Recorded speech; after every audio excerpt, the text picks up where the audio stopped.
2 ஆம்கோலுமே டிஃப்ரெண்ட்டான அளவில் இருக்கக்கூடிய இந்த கஸ்டமருக்கு நான் என்ன மாதிரி கரெக்ஷன் பண்ணுறேன்றது தான் இந்த வீடியோ. லெஃப்ட் சைடு ஆம்கோல் வந்து பார்த்திங்கன்னா உங்களுக்கு 15, ரைட் சைடு ஆம்கோல் வந்து பார்த்திங்கன்னா 16. ஆனால் நம்ம வெட்டும்பொழுது 15 இன்ச்சுக்கே நான் வந்து வெட்டியிருக்கேன். அதாவது 7.5 இன்ச் வர்ற மாதிரி வெட்டிட்டு லைனிங்கும் மெயின் ஃபேப்ரிக்கும் அட்டாச் பண்ணதுக்கு அப்புறம் நம்ம வந்து ரைட் சைடு பக்கம் ஒரு 3/4 இன்ச் அளவுக்கு கம்மி பண்ணி இந்த மாதிரி நான் குடையிற மாதிரி அழகாக வெட்டி எடுத்துக்கோங்க. அதுக்கப்புறம் அது மேலேயே நீங்கள் முன்பக்கத்தையும் லே பண்ணிவிட்டு அதையும் மார்க் பண்ணி நீங்கள் வெட்டி எடுத்துக்கோங்க.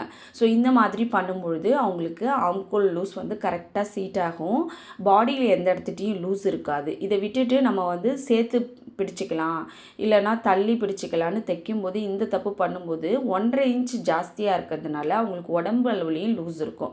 மற்றபடி கையளவு எல்லாமே வந்துட்டு கொஞ்சம் எக்ஸஸாகவே நறுக்கிக்கிட்டு, அதாவது 1.5 இன்ச்சுங்கிறத 2 இன்ச்சாக விட்டாச்சு. தைச்சி முடிச்சதுக்கப்புறம் இது இந்த மாதிரி கொஞ்சம் ஏற்றி தாத்தி இருக்கிற மாதிரி தான் இருக்கும். ஆனால் ஃபினிஷிங் நல்லாயிருக்கும். டிப்ஸ் பிடிச்சிருந்துன்னா நம்ம சேனலை சப்ஸ்கிரைப் பண்ணிவிடுங்க.